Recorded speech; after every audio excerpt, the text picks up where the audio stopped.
नमस्कार दोस्तों, स्वागत है आप सभी का अध्ययन पाठशाला एकेडमी में। आज हम क्लास 10th साइंस के चैप्टर जय प्रक्रम का पार्ट 2 लेकर आए हैं, जिसमें हम जानेंगे परिवहन ट्रांसपोर्टेशन क्या होता है, उत्सर्जन एक्सक्रीशन क्या होता है और हर्ट को डिटेल्स में अध्ययन करेंगे और आसान भाषा में समझेंगे। तो चलिए शुरू करते हैं आज का लेक्चर। और अगर आपने अभी तक पार्ट 1 नहीं देखा है तो डिस्क्रिप्शन में लिंक मिल जाएगा, आप सब जाकर देखिए। और वीडियो पसंद आए तो लाइक जरूर करें, सब्सक्राइब करना न भूलें, ताकि अगला वीडियो जिसमें हम क्वेश्चन को डिटेल्स में सॉल्व करेंगे वो आप तक सबसे पहले पहुंचे। तो दोस्तों वीडियो शुरू करते हैं। सबसे पहले हम जानेंगे कि परिवहन ट्रांसपोर्टेशन इन द ह्यूमंस क्या होता है, इनके बारे में जानते हैं। तो आप लोग जानेंगे दोस्तों कि परिवहन क्या होता है, ट्रांसपोर्टेशन इन द ह्यूमंस। तो यहाँ पर आप देखने की कोशिश करेंगे कि मानव शरीर में जो पोषक तत्व पाए जाते हैं,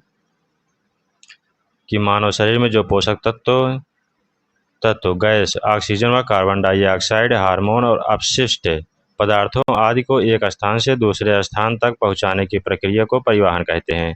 जो आपके शरीर में अवशिष्ट पदार्थ होते हैं, जो खनिज या पोषक तत्व पाए जाते हैं, उन्हें आपके शरीर में एक स्थान से दूसरे स्थान तक परिवहन या ट्रांसपोर्टेशन के माध्यम से पहुँचाना ही क्या कहलाता है, ट्रांसपोर्टेशन या द परिवहन कहलाता है।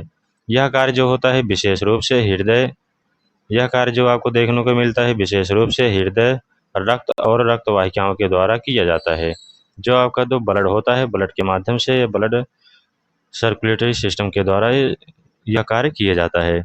इसे अगर हम और आसान भाषा में समझने की कोशिश करें तो यहाँ पर आप देखेंगे कि मानव शरीर में जरूरी पदार्थों को उनके गंतव्य तक पहुंचाने की प्रक्रिया को ही कि परिवहन कहा जाता है। कि मानव शरीर में जो आपके जरूरी पोषक तत्व या पदार्थ होते हैं, या ब्लड सर्कुलेटरी सिस्टम, जो रक्त वाहिकाएं होती है, उनको एक स्थान से दूसरे स्थान तक या गंतव्य स्थान तक पहुंचाने की प्रक्रिया को ही परिवहन कहा जाता है। तो उम्मीद करता हूँ यह आपको समझ में आ गया होगा। नेक्स्ट देखते हैं आगे दोस्तों। इसमें यहाँ पर आप देखने की कोशिश करेंगे तो हमारे शरीर के हर अंग को जीवित रहने के लिए हमें ऑक्सीजन और पोषक तत्व चाहिए होते हैं। ये चीज़ जो होती है एक जगह से दूसरी जगह परिवहन प्रणाली द्वारा पहुंचती है, जैसे कि पानी की पाइपलाइन से पूरे घर में पानी पहुंचता है। तो इसे आप आसान भाषा में समझिए कि हमारे शरीर में हर अंग को जीवित रहने के लिए हमें ऑक्सीजन और पोषक तत्व की ज़रूरत होती है। भाई अगर पूछा जाए तो कि आप जीवित रहने के लिए क्या उपयोग कर रहे हैं, तो हमें ऑक्सीजन तो महत्वपूर्ण है, बिना ऑक्सीजन के हम जीवित नहीं रह सकते हैं। तो ऑक्सीजन हमें अनिवार्य रूप से चाहिए ही चाहिए, और पोषक तत्व लेना अनिवार्य है, जिससे कि हमारे शरीर में पोषक तत्व एक महत्वपूर्ण भूमिका निभाता है, जो कि हमारे बॉडी को एक संचालित रूप से बनाए रखने में मदद करता है।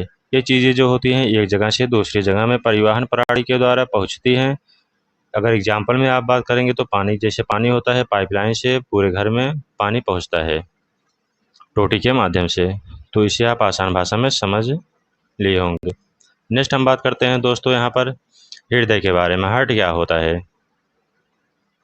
हार्ट के बारे में हम बात करते हैं और इसको हम डिटेल्स में अध्ययन करते हैं। हर एक पार्ट को लेकर बात करते हैं। हृदय जो होता है, हार्ट क्या है, तो यहाँ पर आप देखेंगे हृदय जो होता है यह एक पेशी अंग है।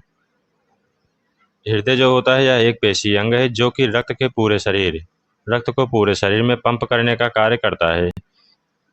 यह शरीर जो होता है, यह शरीर के प्रत्येक भाग में ऑक्सीजन और पोषक तत्व और अन्य आवश्यक पदार्थों को पहुंचाता है, तथा कार्बन डाइऑक्साइड और अपशिष्ट पदार्थों को बाहर निकालने के लिए पुनः फेफड़ों और उत्सर्जी अंगों तक पहुंचता है। जो हमारा हृदय होता है, हृदय का कार्य क्या होता है, यह एक पेशी अंग है। अगर बात की जाए हृदय कैसा अंग है, तो इससे आप बताएंगे कि यह एक पेशी अंग होता है, जो कि हमारे रक्त को पूरे शरीर में पंप करने के लिए एक महत्वपूर्ण रूप से कार्य करता है। यह शरीर के प्रत्येक भाग तक ऑक्सीजन को और पोषक तत्व, जो हमारे शरीर में खनिज होते हैं, पोषक तत्व होते हैं, उन्हें अन्य आवश्यक पदार्थों को पहुंचाता है, तथा कार्बन डाइऑक्साइड और अपशिष्ट पदार्थ जो होते हैं, कार्बन डाइऑक्साइड और जो अपशिष्ट पदार्थ में क्या आते हैं, जैसे आपका यूरिया आ गया, उसके बाद आपका यूरिन आ गया। ये आप जो अपशिष्ट पदार्थ क्या होते हैं, जो आपको निकलने वाले पदार्थ होते हैं, बाहर निकलने के लिए पुनः फेफड़ों और उत्सर्जी अंगों तक पहुंचाने का कार्य करता है। तो यहाँ यहाँ आप देखेंगे ये, इसे और आसान भाषा में समझिए कि हृदय जो होता है यह एक पंप की तरह काम करता है। हृदय जो होता है यह एक पंप की तरह काम करता है, जो शरीर के हर हिस्से में रक्त पहुँचाने का कार्य करता है। जो हमारा हृदय होता है, जो हमारा हार्ट होता है, वह एक पंप की तरह काम करता है। जैसे ब्लड होता है, वह एक पंप की तरह चौबीसों घंटा कार्य करता रहता है, जो कि शरीर के हर हिस्से में रक्त पहुँचाने का कार्य करता है। नेक्स्ट हम बात करते हैं दोस्तों, नेक्स्ट हम बात करते हैं यहाँ पर आपको कि हृदय का कार्य क्या है। तो जो आपका हृदय होता है, हृदय का कार्य होता है, हृदय का कार्य क्या होता है, फंक्शन ऑफ द हार्ट। अगर हम देखने की कोशिश करेंगे यहाँ पर हृदय का कार्य क्या होता है, तो यहाँ पर आप देखेंगे कि जो हृदय होता है एक पंप जैसा कार्य करता है। जो आपका हृदय होता है वह एक पंप जैसा कार्य काम करता है। जो आपका हृदय होता है वह पंप जैसा काम करता है, जो दिन रात रक्त को पूरे शरीर को घुमाता रहता है। जो रक्त होता है आपके पूरे शरीर को दिन भर चौबीसों घंटा 24/7 और मतलब घुमाता रहता है। अब इनके हम अलग अलग जो भाग होते हैं उनके बारे में अध्ययन कर लेते हैं। तो यहाँ पर आप देखेंगे सबसे पहला जो होता है रक्त परिसंचरण, ब्लड सर्कुलेशन का जो कार्य क्या, ब्लड सर्कुलेशन का कार्य जो होता है, यहाँ पर आप देखेंगे जो इनके कार्य क्या हैं। हृदय जो होता है, हृदय लगातार संकुचन और शिथिलन, सिस्टोल और डायस्टोल करता रहता है। हृदय का कार्य जो होता है लगातार संकुचन और शिथिलन का कार्य करता रहता है। इसे इंग्लिश में बोलते हैं सिस्टोल और द डायस्टोल। सिस्टोल और द डायस्टोल करता रहता है। यह जो होता है शरीर से अशुद्ध रक्त, यह जो होता है शरीर से अशुद्ध रक्त को लेकर उसे फेफड़े में भेजता है, पल्मोनरी सर्कुलेशन। जो होता है अशुद्ध, जो इनप्योर ब्लड होता है, वह उन्हें लेकर वो फेफड़े में भेजता है। फेफड़ों में जो होता है शुद्ध रक्त वापस लेकर शरीर के सभी हिस्सों में भेजता है। अब फेफड़े से जो होता है वह शुद्ध रक्त लेकर, मतलब प्योर ब्लड लेकर वह वापस लेकर शरीर के सभी हिस्सों में भेजता है, जिसे बोलते हैं सिस्टमेटिक सर्कुलेशन। इसे हम अगर आपसे पूछा जाए कि फेफड़ा जो होता है, जो फेफड़े होते हैं आपके, वह शुद्ध रक्त लेकर शरीर में वापस सभी हिस्सों में भेजते हैं, इन प्रक्रिया को क्या बोलते हैं, तो इससे आप बताएंगे कि सिस्टमेटिक सर्कुलेशन के माध्यम से इसे जाना जाता है। अगर आपसे ये पूछ लिया जाए कि हृदय जो होता है वो शरीर के अशुद्ध रक्त को लेकर फेफड़े में भेजता है, तो उसे क्या बोलते हैं, तो पल्मोनरी सर्कुलेशन के नाम से जानते हैं। ये नाम आप याद कर लीजिए, जिसे बोलते हैं पल्मोनरी सर्कुलेशन। ये आपके जो यहाँ से आपका जो होता है ऑप्शन वाला क्वेश्चन बन सकता है, जो आपकी 1 नंबर में क्वेश्चन पूछा जाता है। नेक्स्ट पॉइंट हम बात करते हैं यहाँ पर, अगला पॉइंट क्या है, नंबर 2 पे। नंबर 2 पे अगर हम देखने की कोशिश करेंगे तो यहाँ पर ऑक्सीजन और पोषक तत्वों का परिवहन आ गया, ट्रांसपोर्ट ऑफ द ऑक्सीजन। क्या, transport of the oxygen and the nutrients से ना, कि transport of the oxygen and the nutrients की बात करते हैं। तो यहाँ पर अगर आप देखेंगे तो जो होता है फेफड़ों से प्राप्त ऑक्सीजन और पाचन तंत्र से प्राप्त पोषक तत्वों को रक्त के माध्यम से पूरे शरीर में पहुँचाता है। जो आपका ऑक्सीजन और पोषक तत्व होता है फेफड़ों को प्राप्त ऑक्सीजन और पाचन तंत्र से, मतलब डाइजेशन सिस्टम से पोषक तत्वों को रक्त के माध्यम से, मतलब जो रक्त ब्लड सर्कुलेशन होता है उसके माध्यम से पूरे शरीर में पहुंचाने की प्रक्रिया होती है। तीसरा हम बात करते हैं कार्बन डाइऑक्साइड और अपशिष्ट पदार्थों का निष्कासन, कि कार्बन डाइऑक्साइड और अपशिष्ट पदार्थों का निष्कासन किस प्रकार से होता है। शरीर के अंगों से अपशिष्ट उत्पाद जैसे कार्बन डाइऑक्साइड को एकत्र कर फेफड़ों तक पहुंचाता है, जहां से यह बाहर निकाल दी जाती है। जो हमारा अंग होता है, शरीर होता है, वह अंग को अपशिष्ट उत्पाद जैसे कार्बन डाइऑक्साइड एकत्र कर फेफड़ों तक पहुंचाता है, जहां से यह बाहर निकाल दिया जाता है। नेक्स्ट हम बात करते हैं अगला पॉइंट क्या है आपका, अगला पॉइंट क्या है।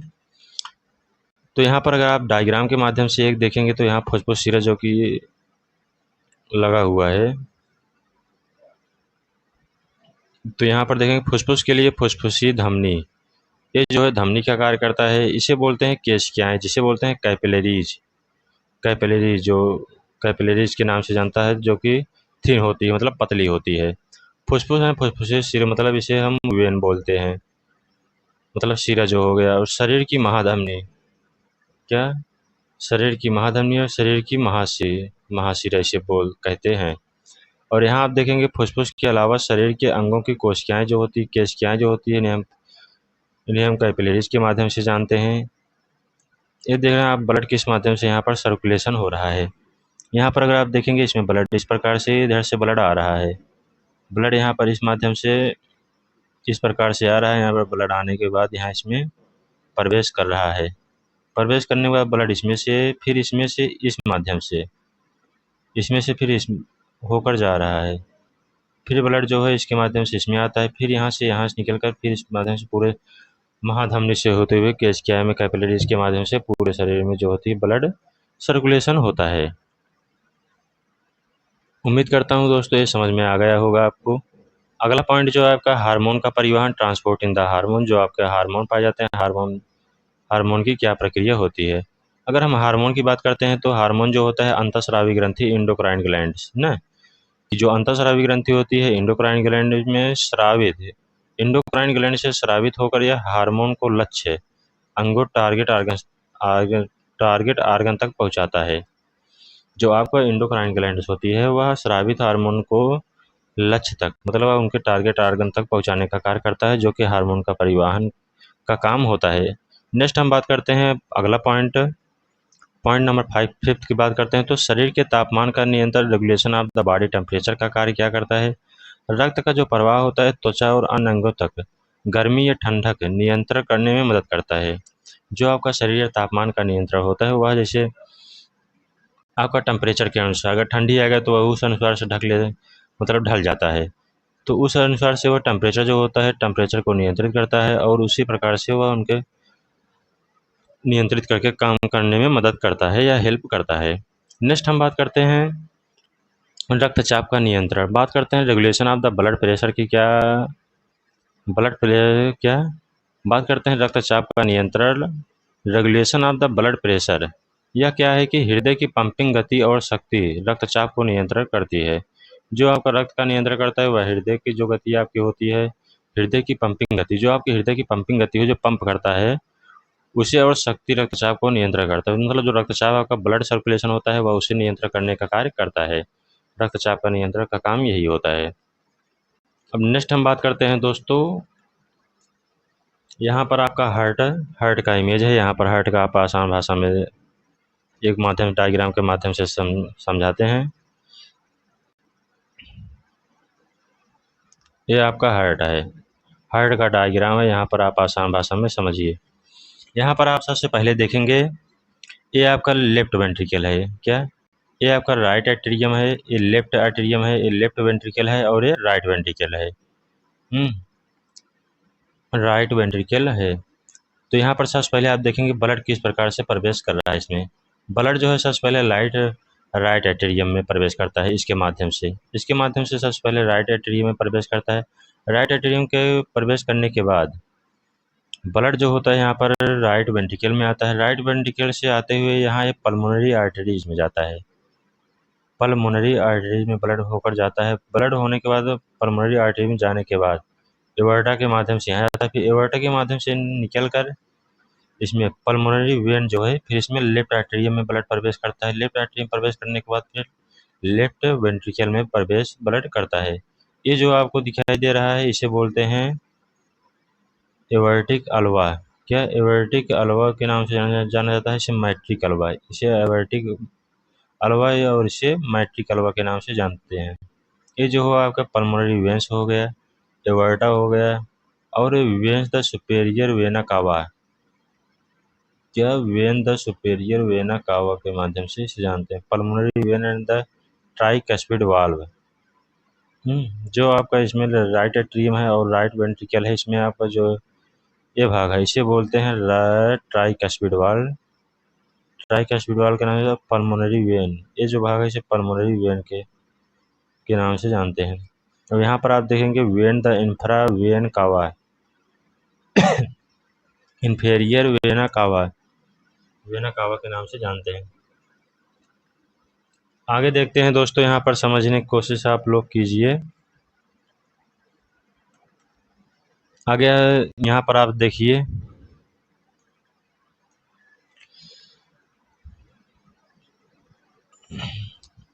सबसे पहले अगर आप यहाँ पर देखेंगे जो ब्लड होता है इसे बोलते हैं महाधमनी, इसे बोलते हैं महाधमनी।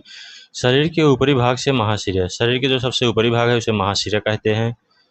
जो आपका राइट एट्रियम था उसे बोलते हैं दायां अलिंद। आप हिंदी में नाम याद कर लीजिए। जो आपका राइट एट्रियम होता है उसे बोलते हैं दायां अलिंद। जो आपका राइट वेंट्रिकल होता है उसे बोलते हैं दायां निलय, उसे आप बोलते हैं दायां निलय। और बात करते हैं जो आपका मतलब लेफ्ट हो गया, आपका जो राइट होता है, राइट एट्रियम जो होता है इसे बोलते हैं बायां। दाएं राइट हो गए, बायां लेफ्ट हो गया ना। तो बायां लिंद से बोलते हैं, और जो बायां आपका वेंट्रिकल होता है इसे बायां नीले के नाम से जानते हैं। ये आपका जो 4 प्रकार का एट्रियम होते हैं, हार्ट होते हैं, इनका नाम आप लोग याद कर लीजिए कि दायां लिंद को बोलते हैं राइट, क्या दायां लिंद को क्या बोलते हैं, राइट एट्रियम बोलते हैं, और दायां नीले को क्या बोलते हैं, राइट वेंट्रिकल बोलते हैं। और जो आपका बायां लिंद होता है उसे बोलते हैं लेफ्ट एट्रियम, और जो आपका बायां नीले होता है उसे बोलते हैं उसे बोलते हैं लेफ्ट वेंट्रिकल। अब यहाँ पर आप देखें फुसफुस शिराएँ यहाँ पर उपस्थित हैं, फुसफुस शिराएँ और फुसफुस धमनियाँ। फुसफुस धमनियों के माध्यम से ब्लड जो है बाहर निकलता है। ब्लड बाहर निकलने के बाद फुसफुस शिरा के माध्यम से ब्लड अंदर जाता है। ब्लड अंदर जाने के बाद सबसे पहले ब्लड जो प्रवेश करता है वह बायां अलिंद में प्रवेश करता है। उसके बाद यहाँ पर बायां नीले में आता है। बायां नीले में आने का प्रवेश, तो इस प्रकार से आप इसे आसान भाषा में समझ गए होंगे। उम्मीद करता हूँ दोस्तों ये डायग्राम के माध्यम से आप लोग समझ गए होंगे। अब हम नेक्स्ट आगे बात करते हैं कि हृदय की संरचना, structure of the heart.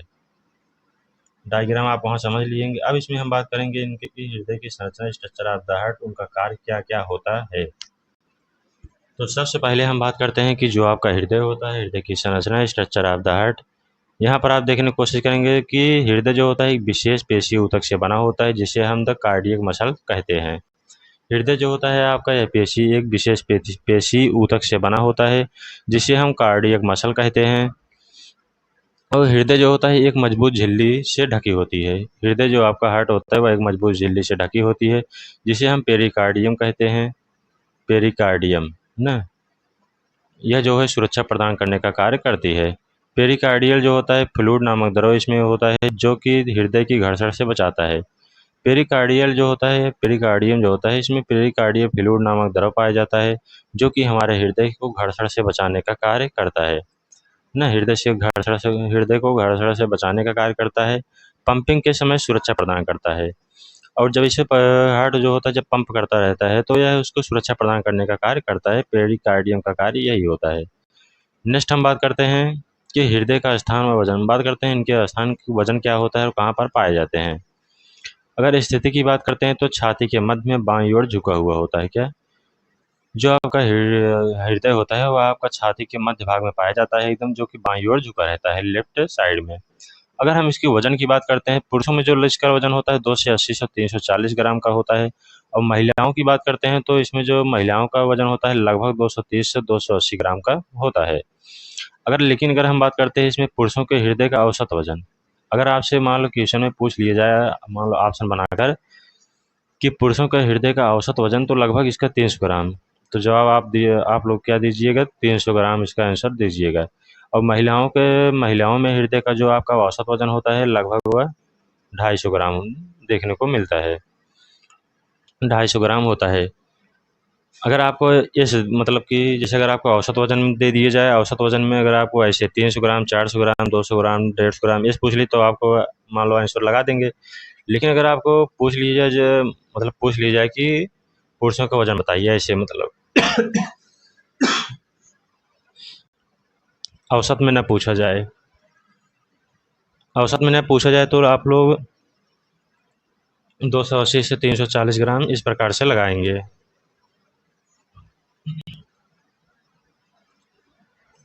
Next बात करते हैं यहाँ पर हृदय की परतें, लेयर्स ऑफ द हार्ट।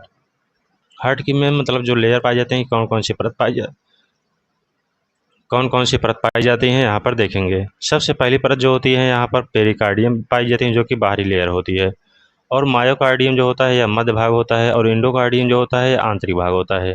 अब बात करते हैं जो पेरिकार्डियम होता है बाहरी होता है, यह क्या कार्य करता है, हृदय को सुरक्षा और घर्षण से बचाव का कार्य करता है। जो मायोकार्डियम होता है मध्य में पाया जाता है, यह मुख्य पेशी परत पंपिंग का कार्य करती है। मायोकार्डियम का कार्य क्या होता है, मुख्य पेशी परत और पंपिंग का कार्य करता है। और जो इंडोकार्डियम का कार्य होता है यह आंतरिक भाग होता है, हृदय की अंदरूनी सतह को ढकती है। इंडोकार्डियम जो होती है यह हृदय की जो होती है मतलब कि अंदरूनी जो भाग होता है उन्हें ढकने का कार्य करता है, सुरक्षा प्रदान करने का कार्य करता है। हम बात करते हैं नेक्स्ट नेक्स्ट देखते हैं कि हृदय के 4 कक्ष होते हैं, 4 चैम्बर होते हैं। 4 चैम्बर तो सबसे पहले अगर हम बात करते हैं दायां अलिंद राइट एट्रियम के नाम से जानते हैं। दूसरा जो है आपके दायां निलय राइट वेंट्रिकल, और तीसरा जो है बायां निलय लेफ्ट एट्रियम और बायां निलय लेफ्ट वेंट्रिकल के नाम से जानते हैं। अब हम बात करते हैं हृदय के 4 कक्ष और उनके कार्य। इनके हम कार्य की बात कर लेते हैं कि इनके फंक्शन क्या होता है और उनके कार्य क्या होते हैं। यहाँ पर एक चार्ट के माध्यम से आप लोग इसे आसान भाषा में समझ लेंगे कि दायां अलिंद मतलब इनका कार्य क्या होता है। तो यहाँ पर सबसे पहले आप देखेंगे कि पॉइंट नंबर 1 दायां अलिंद राइट एट्रियम क्या होता है। राइट एट्रियम जो होता है यह स्थित का होता है कहाँ पर, ऊपरी दाएं भाग में स्थित होता है ना। यह जो होता है ऊपरी दाएं भाग में स्थित होता है। और इसका कार्य क्या होता है, शरीर से शुद्ध रक्त प्राप्त करता है। यह जो दायां अलिंद होता है शरीर से शुद्ध रक्त प्राप्त करता है, जिसे बोलते हैं सुपेरियर और इंफीरियर वेना कावा से। कहाँ से प्राप्त करता है, सुपेरियर और इंफीरियर वेना कावा से प्राप्त करता है। सुपेरियर और इंफीरियर वेना कावा से प्राप्त करता है। नंबर 2 की बात करते हैं दाहिने नीले, जिसे बोलते हैं राइट वेंट्रिकल। यह कहाँ पर स्थित होता है, निचला दायां भाग में स्थित होता है। इसका कार्य क्या होता है, फेफड़ों की ओर अशुद्ध रक्त को भेजता है। जो हमारा दाहिने राइट वेंट्रिकल होता है यह फेफड़ों की ओर अशुद्ध रक्त को भेजता है, मतलब इम्प्योर ब्लड को भेजता है। इम्प्योर ब्लड को भेजता है, किसके द्वारा भेजता है, पल्मोनरी आर्टरी के द्वारा भेजता है ना। अगर आपसे पूछ लीजिए कि राइट वेंट्रिकल जो होता है या कहाँ पर स्थित होता है, तो आप लोग बता देंगे कि निचले दाएं भाग में स्थित होता है। लेकिन अगर आपसे यही पूछ लिया जाए कि यह अशुद्ध रक्त इम्प्योर ब्लड भेजता है तो किसके माध्यम से भेजता है, तो आप लोग क्या बताएंगे, पल्मोनरी आर्टरी के माध्यम से भेजता है। और तीसरा पॉइंट हम बात करते हैं कि दायां अलिंद लेफ्ट एट्रियम की बात करते हैं, जो कि ऊपरी भाग के बाएं भाग में उपस्थित होता है। यह इसका कार्य क्या होता है, यह फेफड़ों से शुद्ध रक्त प्राप्त करता है। जो आपका लेफ्ट एट्रियम होता है यह फेफड़ों से शुद्ध रक्त प्राप्त करता है। किसके द्वारा प्राप्त करता है, पल्मोनरी वेंस के द्वारा प्राप्त करता है। अब हम बात करते हैं अगला पॉइंट नंबर 4, जो आपका बायां निलय होता है, लेफ्ट वेंट्रिकल जो होता है यह निचला बाएं भाग पर स्थित होता है। शुद्ध रक्त को पूरे शरीर में भेजने का कार्य करता है। तो जो लेफ्ट वेंट्रिकल आपका होता है यह निचले भाग में स्थित होता है। इसका कार्य क्या होता है, शुद्ध रक्त को पूरे शरीर में भेजता है। अगर पूछ लीजिए किसके माध्यम से भेजता है, तो अवर्टा के माध्यम से भेजता है। क्या, अवर्टा के माध्यम से भेजता है। अगर नेक्स्ट हम बात करते हैं डबल सर्कुलेशन, दोहरा परिसंचरण के बारे में बात करते हैं। परिसंचरण के जो प्रकार होते हैं, पल्मोनरी सर्कुलेशन और द सिस्टमेटिक सर्कुलेशन, ये 2 प्रकार होते हैं। तो इसमें यहाँ पर आप देख लेंगे तो परिसंचरण के प्रकार, रक्त की दिशा कहाँ से कहाँ तक और उद्देश्य क्या थे इसके। तो पल्मोनरी सर्कुलेशन की सबसे पहले बात करते हैं, तो जो होता है यह रक्त की दिशा किस दिशा में यह भेजता है। सबसे पहले हृदय के माध्यम से यह फेफड़ों में भेजता है, फेफड़ों से यह फिर हृदय में भेजता है। और कहाँ से कहाँ तक भेजता है, दायां निलय से। क्या, दायां निलय से फेफड़े से लगाकर बायां निलय तक भेजने का कार्य करता है। इसका उद्देश्य होता है कि रक्त को ऑक्सीजन युक्त बनाना, शुद्ध करना। क्या, इसका कार्य जो होता है, जो ऑक्सीजन होता है, रक्त को ऑक्सीजन युक्त बनाना और शुद्ध करना। बात करते हैं सिस्टमेटिक सर्कुलेशन क्या होता है। अगर हम आप देखेंगे यहाँ पर सिस्टमेटिक सर्कुलेशन के बारे में, तो सिस्टमेटिक सर्कुलेशन जो होता है हृदय को वह शरीर की ओर भेजता है, शरीर से फिर वह पूरे हृदय की ओर भेजता है। अब हम बात करते हैं बायां निलय जो होता है, बायां निलय से शरीर की ओर और शरीर से दाहिने मतलब राइट वेंट्रिकल के पास जाता है। इसमें इसका जो उद्देश्य होता है शरीर को ऑक्सीजन और पोषक तत्व पहुंचाना। इसका कार्य जो होता है सिस्टमेटिक सर्कुलेशन का, शरीर को ऑक्सीजन और पोषक तत्व पहुंचाने का कार्य होता है। क्या, शरीर को ऑक्सीजन और पोषक तत्व पहुंचाने का कार्य होता है। आगे हम बात करते हैं महत्वपूर्ण वाल्व्स के बारे में। वाल्व्स इन द हार्ट, आपके जो हार्ट होते हैं इसमें वाल्व पाए जाते हैं। तो वाल्वों के नाम सबसे पहले आप लोग याद कर लीजिएगा, इसमें आप पूछा जा सकता है। तो वाल्वों का नाम सबसे पहला जो है ट्राइकस्पिड वाल्व, पहले से आप याद करिए कि ट्राइकस्पिड वाल्व कहाँ होता है, राइट एट्रियम और अगर आपसे पूछ लीजिए जाए कि ट्राइकस्पिड वाल्व कहाँ स्थित होते हैं, तो जो ट्राइकस्पिड वाल्व होते हैं ये राइट एट्रियम और राइट वेंट्रिकल के बीच में उपस्थित होते हैं। इनका कार्य क्या होता है, एक तरफा रक्त प्रवाह करना है, कि एक ही फ्लो में एक ही तरफ रक्त का प्रवाह फ्लो करना, फ्लो को बनाए रखना। दूसरा इसमें जो वाल्व का नाम आ गया बाइकस्पिड या द मिट्रल वाल्व। क्या बाइकस्पिड वाल्व या द मिट्रल वाल्व के नाम से जाना जाता है। यह कहाँ स्थित होता है? यह स्थित होता है लेफ्ट एट्रियम और द लेफ्ट वेंट्रिकल के बीच। लेफ्ट एट्रियम और लेफ्ट वेंट्रिकल के बीच स्थित होता है। यह भी एक तरफा रक्त प्रवाह करता है। जो आपका बाइकस्पिड वाल्व होता है यह भी एक तरफा एक या एक फ्लो में रक्त का प्रवाह करता है। बात करते हैं पल्मोनरी वाल्व। पल्मोनरी वाल्व क्या है? राइट वेंट्रिकल और पल्मोनरी आर्टरी के बीच स्थित होता है ना। पल्मोनरी वाल्व जो होता है कहाँ पर स्थित होता है? राइट वेंट्रिकल और पल्मोनरी आर्टरी के बीच स्थित होता है। फेफड़ों की रक्त की क्या फेफड़ों को रक्त जाने देता है। क्या पल्मोनरी वाल्व का काम क्या होता है? इसका काम होता है कि फेफड़ों जो फेफड़े होते हैं फेफड़े की ओर रक्त को जाने देता है। बात करते हैं नेक्स्ट और अगला पॉइंट की। अगला जो आपका वाल्व है वह बोलते हैं एवर्टिक अल्वा। यह कहाँ स्थित होता है? लेफ्ट वेंट्रिकल और एवर्टा के बीच में पाया जाता है। इसका जो उद्देश्य होता है शरीर की ओर रक्त जाने देना। आपके जो बॉडी होता है बॉडी की ओर all the blood in the circulation in the flow. जो आपका शरीर होता है शरीर की ओर रक्त को जाने देना। नेक्स्ट हम बात करते हैं इनके धमनियों के बारे में। आर्टरीज क्या होती हैं? तो यहाँ पर आप सब देखेंगे कि धमनियाँ क्या होती हैं, आर्टरीज क्या होती हैं। तो यह जो होते हैं कि यह रक्त को हृदय से दूर ले जाती हैं। क्या धमनियाँ जो होती हैं यह रक्त को हृदय से दूर ले जाती हैं। इनमें जो होता है रक्त का प्रवाह तेज और उच्च दाब पर होता है। धमनियाँ जो होती हैं इसमें जो रक्त का प्रवाह होता है तेज और उच्च दाब पर होता है। इनकी जो दीवारें होती हैं मोटी होती हैं, लचीली और मांसल मस्कुलर होती हैं। अधिकांश धमनियाँ जो होती हैं ऑक्सीजन युक्त रक्त ले जाती हैं, मतलब ऑक्सीजन रिलेटेड ब्लड ले जाती हैं, ऑक्सीजन युक्त ले जाती हैं। केवल पल्मोनरी आर्टरी अपवाद है। अगर इसमें आप अपवाद की बात करते हैं जो पल्मोनरी आर्टरी को छोड़कर इसमें जो अधिकांश धमनियाँ होती हैं ऑक्सीजन को युक्त रक्त ले जाती हैं और इनमें जो वाल्व नहीं पाए जाते हैं। इसमें धमनियाँ जो होती हैं इसमें वाल्व उपस्थित नहीं रहते हैं, मतलब एब्सेंट रहते हैं। एग्जाम्पल अगर आप बात करते हैं तो अवर्टा जो होती है महाधमनी हो गई। पल्मोनरी आर्टरी की बात करते हैं तो फुस्फुसी धमनी एग्जाम्पल में आते हैं। अब बात करते हैं हम शिराएँ के बारे में, मतलब वेंस के बारे में। शिराएँ क्या होती हैं? शिराएँ जो होती हैं धमनियों की जस्ट उल्टा होता है। शिराएँ में जो होती हैं यह रक्त को शरीर के हृदय की ओर ले जाती हैं। क्या वह हृदय को नहीं ले जाती थी? यह शरीर से हृदय मतलब ये शरीर से हृदय की ओर ले जाती हैं और नहीं ले जाती। इनमें जो होता है रक्त का प्रवाह धीमा और निम्न दाब पर होता है। क्या इनमें जो रक्त का प्रवाह होता है धीमा और निम्न दाब का होता है। इनकी दीवारें पतली और कम लचीली होती हैं। जो शिराएँ होती हैं शिराएँ की जो दीवारें होती हैं मतलब जो दीवारें होती हैं पतली और कम लचीली होती हैं। अधिकांश शिराएँ जो होती हैं कार्बन डाइऑक्साइड युक्त रक्त को लाती हैं। केवल पल्मोनरी वेन उत्पाद है। अगर इसमें अपवाद की बात करते हैं तो पल्मोनरी वेन जो होता है यह अपवाद है। किस किस बारे में अपवाद है? अधिकांश शिराएँ जो थी कार्बन डाइऑक्साइड युक्त रक्त ले जाती हैं और जो पल्मोनरी वेन होता है ये नहीं ले जाती हैं। तो इनमें जो होता है वाल्व पाए जाते हैं ताकि रक्त पीछे न बह सके। शिराएँ जो होती हैं इनमें इसमें वाल्व पाए जाते हैं ताकि रक्त पीछे न ले जा सके। एग्जाम्पल की अगर हम बात करते हैं तो वेना कावा महाशिरा। पल्मोनरी वेन जो बोलते हैं इसे फुस्फुसी शिरा के नाम से जानते हैं। नेक्स्ट हम बात करते हैं नेफ्रॉन के बारे में, मतलब केशिकाएँ क्या होती हैं, कैपिलरीज क्या होती हैं। अगर यहाँ पर हम कैपिलरीज के बारे में देखते हैं तो कैपिलरीज जो होते हैं सबसे पतली और रक्त वाहिकाएँ हैं। कैपिलरीज जो होती हैं सबसे पतली और रक्त वाहिकाएँ होती हैं। गैस पोषक तत्व अवशिष्ट का आदान प्रदान होता है ना। जो केशिकाएँ होती हैं गैस पोषक तत्व अवशिष्ट का आदान प्रदान होता है। नेक्स्ट बात करते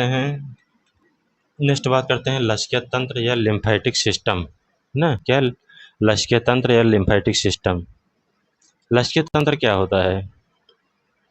लसिका तंत्र को आप आसान भाषा में समझिए कि रक्त के बाहर निकलने वाला द्रव टिश्यू फ्लूइड फिर बनता है। क्या लसिका तंत्र क्या होता है? रक्त का बाहर निकलने वाला जो द्रव होता है टिश्यू फ्लूइड कहलाता है। फिर जो होता है बनता है, बाहर निकलने के बाद टिश्यू फ्लूइड फिर बनता है, जिसे बोलते हैं लिम्फ। यह जो होता है रक्त में फिर से मिल जाता है। इसमें WBC होते हैं जो संक्रमण से लड़ते हैं। जो आपका लसिका तंत्र होता है इसमें आपका WBC पाए जाते हैं। वाइट ब्लड सेल्स पाए जाते हैं जो कि संक्रमण से या रोगाणुओं से लड़ने की क्षमता रखते हैं। लसिका तंत्र जो होते हैं लिम्फ नोड जो होते हैं बैक्टीरिया को रोकने का कार्य करते हैं। जब इसमें WBC पाए जाते हैं संक्रमण से लड़ने का कार्य करते हैं तो बैक्टीरिया को रोकने का भी कार्य करेंगे। जो कि इसके अंतर्गत आता है। नेक्स्ट हम बात करते हैं कि रक्त दाब, ब्लड प्रेशर क्या है। ब्लड प्रेशर क्या है? अगर हम ब्लड प्रेशर की बात करते हैं तो रक्त दाब वह बल है, क्या? रक्त दाब वह बल है जो रक्त द्वारा धमनियों की दीवारों पर डाला जाता है जब हृदय रक्त को पंप करता है। रक्त दाब दो प्रकार के होते हैं। सबसे पहले हम बात करते हैं सिस्टोलिक दाब। सिस्टोलिक दाब क्या होता है? जो आपका सिस्टोलिक दाब होता है वह जब हृदय की मांसपेशियां संकुचित होती हैं और रक्त को बाहर पंप करती हैं, क्या? इसमें कहा जा रहा है कि जो जब आपके हृदय की मांसपेशी जो होती हैं वो संकुचित होती हैं और रक्त को बाहर पंप करती हैं, यह अधिकतम दबाव होता है, क्या?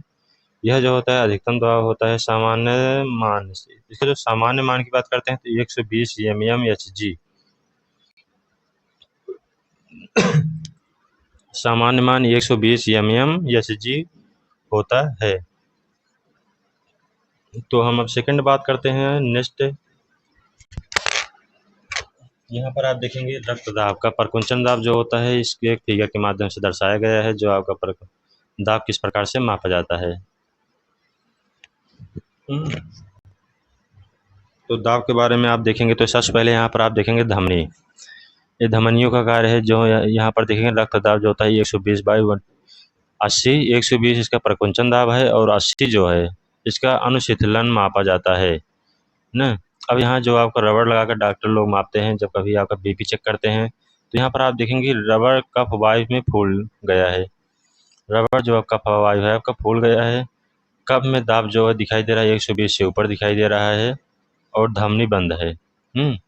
धमनी जो आपका यहाँ पर बंद है। इसमें देखो ब्लड सर्कुलेशन जो है, ब्लड सर्कुलेशन पूरे धमनी में जारी है और यहाँ पर ब्लड जो है बंद है। नेक्स्ट में आगे आप देखेंगे यहाँ पर कफ का दाब जो है 120 के नीचे जब आप आ जाता है, क्या? कफ का दाब जब है 120 के नीचे होता है तो भी आपके स्टेथोस्कोप से ध्वनि सुनी जाती है।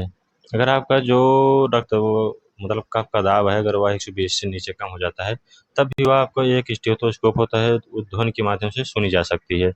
यहाँ पर आप देखेंगे कफ का दाब जो है 80 से नीचे अगर आ जाए तो ध्वनि सुनाई नहीं देती है। अगर 80 से नीचे आपका कफ का दाब आ जाए तो वह सुनाई नहीं देगी, लेकिन अगर आपका 120 से नीचे आ जाता है तो वह सुनाई देती है, स्टेथोस्कोप के माध्यम से सुनाई देती है। और इसमें आप देख पा रहे हैं कि ब्लड जो है पूरे सर्कुलेशन के माध्यम से कैपिलरीज में ब्लड सर्कुलेशन हो रहा है। इसमें आपका ब्लड सर्कुलेशन बंद है और इसमें बंद है पूरी तरह से। नेक्स्ट हम बात करते हैं। नेक्स्ट देखते हैं जो उसमें एक पॉइंट था, दूसरा पॉइंट यहाँ पर आपका डायस्टोलिक दूसरा पॉइंट जो आपका है डायस्टोलिक दाब। डायस्टोलिक दाब क्या होता है? अगर हम डायस्टोलिक दाब की बात करते हैं जब हृदय की मांसपेशियां शिथिल रिलैक्स होती हैं और हृदय रक्त को फिर से भरता है।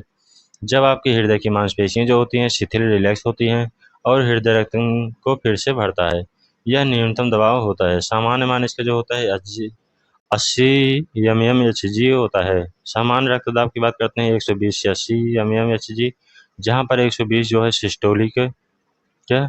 अगर आप यहाँ देखेंगे तो जहाँ पर आपका 120 सिस्टोलिक हो जाता है और 80 जो होता है डायस्टोलिक हो जाता है।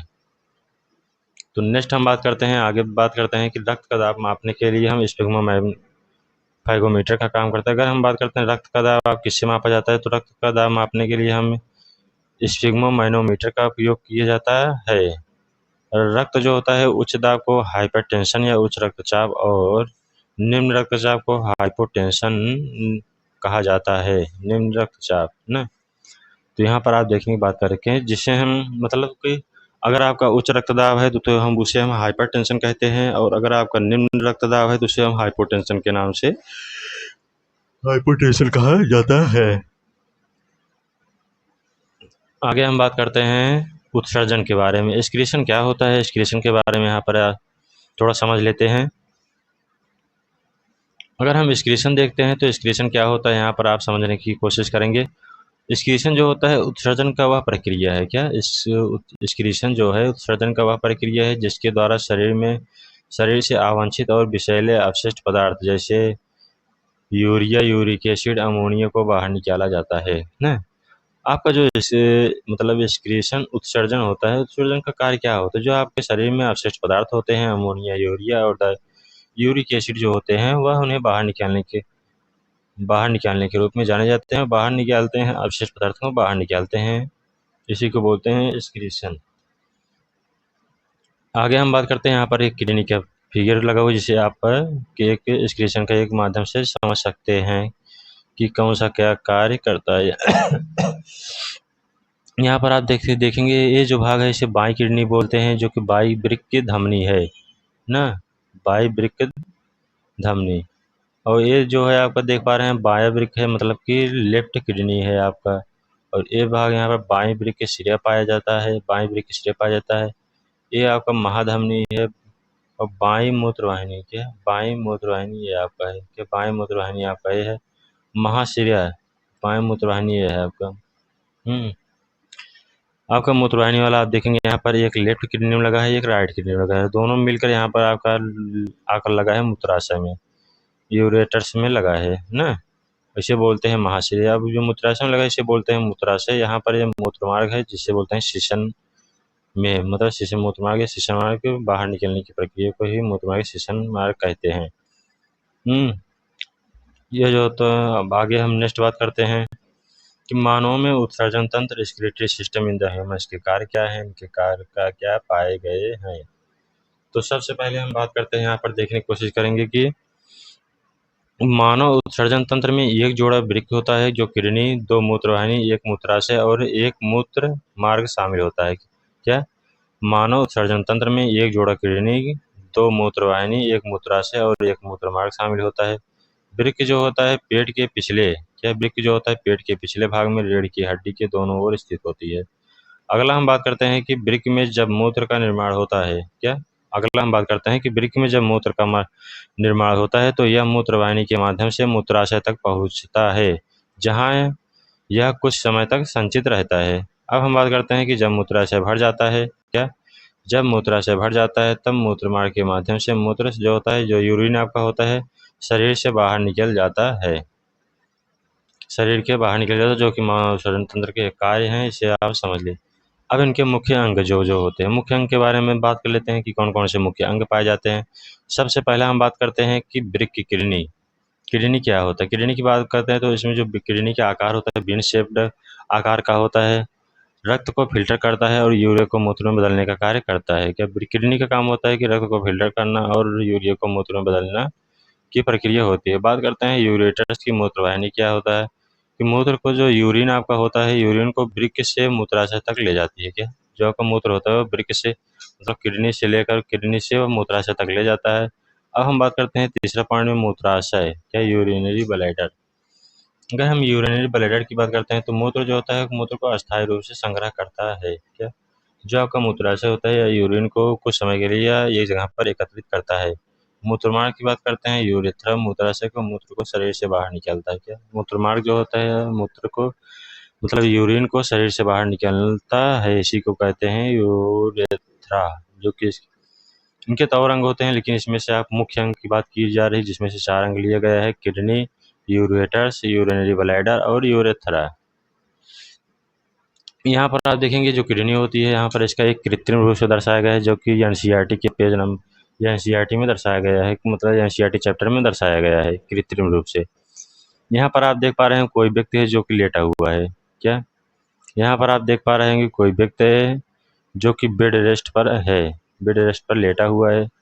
यहाँ पर देख पा रहे हैं ब्लड जो होता है यहाँ से लिया जा रहा है उपकरण से सिरा का मार्ग। क्या उपकरण से सिरा का मार्ग जो है इस प्रकार से यहाँ पर ऐसे इसके माध्यम से लिया गया है। धमनी से पंप तक का मार्ग, क्या धमनी से, जो धमनी है धमनी से पंप तक का मार्ग। फिर जो है इसमें पंप जो होता है ये चयनित पारक झिल्ली से बनी नलिका में आ जाता है। उसके बाद यहाँ अपवहन विलयन की प्रक्रिया देखने को मिलती है। अपवहन विलयन जो होती है, इसमें अपवहन के लिए ताज़ा विलयन उपस्थित होता है और अपवहन के बाद विलयन जो होता है यूरिया तथा अतिरिक्त लवण जो होते पाए जाते हैं। तो एक कृत्रिम डायग्राम है जो कि कृत्रिम रूप से दर्शाया गया है एनसीईआरटी के पेज नंबर, मतलब एनसीईआरटी के बुक इसी प्रकरण चैप्टर में। नेक्स्ट हम बात करते हैं कि नेफ्रॉन क्या होता है। नेफ्रॉन के बारे में जान लेते हैं थोड़ा सा। नेफ्रॉन जो होता है वृक्क की मूल कार्यात्मक और संरचनात्मक क्रियाएं होती है। क्या जो आपका नेफ्रॉन है वृक्क की मूल कार्यात्मक तथा संरचनात्मक क्रियाएं होती है। एक वृक्क में लगभग 10 लाख नेफ्रॉन पाए जाते हैं। क्या कहा गया है कि जो 1 लाख नेफ्रॉन होता है उसमें एक किडनी में, मतलब जो आपका लेफ्ट किडनी होता है उसमें केवल 10 लाख नेफ्रॉन पाए जाते हैं। अगर दोनों को मिला दीजिए तो 20 लाख पाए जाते हैं। और कार्य की बात करते हैं तो जो रक्त में अपशिष्ट हटाकर मूत्र क्या रक्त में जो अपशिष्ट पदार्थ होते हैं उनको हटाकर यहाँ पर यूरिन का निर्माण किया जाता है, बनाया जाता है। अगला हम बात करते हैं कि मूत्र निर्माण की प्रक्रिया, process of the urine formation, कि मूत्र निर्माण की प्रक्रिया, process of the urine formation कैसे बनाया जाता है। तो यहाँ पर दोस्तों आप समझने की कोशिश करेंगे कि मूत्र बनाने की प्रक्रिया जो होती है मुख्य 3 चरण में होती है। क्या जो आपका यूरिन होता है, process of the urine formation in the 3 types. सबसे पहला बात करते हैं निस्पंदन। निस्पंदन क्या है? फिल्ट्रेशन। यह जो है फिल्टर का कार्य करता है। सबसे पहले बात करते हैं कि यह प्रक्रिया जो होती है ग्लोमेरुलस में होती है, जो कि नेफ्रॉन का भाग है। जब रक्त गुच्छेदार कोशिकाओं जब रक्त जो होता है वह गुच्छेदार कोशिकाएं ग्लोमेरुलस से होकर गुजरता है तो उसमें से जल, यूरिया, लवण, ग्लूकोज आदि का छनाव होता है ना। तो उसमें जो होता है उसमें से जल, यूरिया, लवण, ग्लूकोज आदि का छनाव होता है। यह जो होता है तरल बोम कैप्सूल में एकत्र हो जाता है। क्या जो आपका फिल्ट्रेशन होता है, फिल्ट्रेशन होने के बाद जो होता है बोम कैप्सूल पाया जाता है, बोम कैप्सूल में यह एकत्र हो जाता है। इस चरण में जो होता है खून से अपशिष्ट अलग हो जाते हैं। इस चरण में खून से अपशिष्ट जो होते हैं अलग हो जाते हैं। अगला पॉइंट हम बात करते हैं पॉइंट नंबर 2। पॉइंट नंबर 2 की बात करते हैं पुनः अवशोषण, रीअब्जॉर्प्शन। रीअब्जॉर्प्शन का कार्य क्या है? रीअब्जॉर्प्शन की अगर हम बात करते हैं तो नेफ्रॉन की नलिकाओं में से ज़रूरी चीज़ें, नेफ्रॉन की नलिकाओं में से ज़रूरी चीज़ें जैसे जल, ग्लूकोज और कुछ लवण वापस खून में अवशोषित हो जाते हैं। यह शरीर की ज़रूरत के अनुपात का होता है। क्या यह जो होता है शरीर की ज़रूरत के अनुपात का होता है। जो चीज़ें शरीर के लिए ज़रूरी होती हैं, इसमें बताया कि जो चीज़ें शरीर के लिए उपयोगी होती हैं वे वापस ले ली जाती हैं। क्या कहा जा रहा है कि जो चीज़ें शरीर के लिए ज़रूरी होती हैं उन्हें वापस ले लिया जाता है। रीअब्जॉर्प्शन का मतलब यही होगा। और थर्ड पॉइंट हम बात करते हैं सिक्रीशन, श्रावण। श्रावण का कार्य क्या है? श्रावण की अगर हम बात करते हैं तो कुछ अवांछित रसायन जैसे का हाइड्रोजन आयन, पोटेशियम आयन और दवाइयों के अपशिष्ट नलिकाओं में बाहर डाले जाते हैं। यह मूत्र को और अधिक विषैले पदार्थों से भर देता है। यह मूत्र को और अधिक विषैले पदार्थों से भर देता है। अतिरिक्त और जहरीले पदार्थ बाहर अतिरिक्त और जहरीले पदार्थ होते हैं उन्हें बाहर फेंक दिया जाता है, निकाल दिया जाता है। और नेक्स्ट हम बात करते हैं कि जो द्रव्य बचता है वही यूरिन कहलाता है। जो द्रव्य बचता है वही यूरिन कहलाता है और जो संग्रहित होता है मूत्राशय में और फिर मूत्रमार्ग द्वारा शरीर से बाहर निकाला जाता है। अब हम बात करते हैं पौधों में उत्सर्जन। पौधों के उत्सर्जन की बात करते हैं दोस्तों कि पौधों में उत्सर्जन की वह प्रक्रिया है। पौधों में उत्सर्जन वह प्रक्रिया है जिसके द्वारा पौधे अपने शरीर में बनने वाले अवांछित, हानिकारक या उपयोग न होने वाले अपशिष्ट पदार्थों को बाहर निकालते हैं या सुरक्षित रूप से संग्रहित करते हैं। और इनके 2 भाग निम्नलिखित होते हैं। सबसे पहला भाग की हम बात करते हैं तो वाष्पोत्सर्जन, जिसे बोलते हैं ट्रांसपोर्टेशन। ट्रांसपोर्टेशन क्या होता है? जल का वाष्प के रूप में पत्तियों से निकलना। जल का वाष्प के रूप में पत्तियों से निकलना अनावश्यक पदार्थों। अगर हम नंबर 2 में बात करते हैं अनावश्यक पदार्थों का निष्कासन तो रेजिन, गोंद, लेटेक्स, टेनिन जैसे अपशिष्ट पत्तियों, छाल या पुराने अंगों के द्वारा निकाला जाता है। अंगों के द्वारा निकाला जाता है। ये 2 टाइप के मतलब कि जो पौधों का उत्सर्जन होता है या इनका कार्य होता है, इनके 2 टाइप होता है। या एक वाष्पोत्सर्जन होता है, एक अनावश्यक पदार्थों का निष्कासन का कार्य होता है। आगे हम बात करते हैं दोस्तों, तो वीडियो यहीं पर समाप्त होता है। दोस्तों आप सब कमेंट करके बताइए कि वीडियो कैसा लगा। और हाँ, जय प्रक्रम चैप्टर जो है पूरा 2 लेक्चर में आपका समाप्त हो गया है। नेक्स्ट हम बात करेंगे जय प्रक्रम से ही आपके बोर्ड एग्जाम के पॉइंट ऑफ व्यू से क्वेश्चन जो आपकी एनसीईआरटी बुक में दिया गया है और वैसे भी बनाकर नेक्स्ट वीडियो में हम लेकर आएंगे। 1 नंबरी मतलब जो अलग अलग टाइप के क्वेश्चन होते हैं उन सभी को लेकर आएंगे। तो नेक्स्ट वीडियो तो आप लोग देखना ना भूलें। अगर चैनल पर नए हैं तो सब्सक्राइब कर लीजिए, नोटिफिकेशन को ऑन कर लीजिए जिससे कि वीडियो आए तो आप सब वीडियो को देखें, तो वीडियो आप सब मिस ना करें। तो दोस्तों मिलते हैं नए भी टॉपिक के साथ। तब तक के लिए धन्यवाद।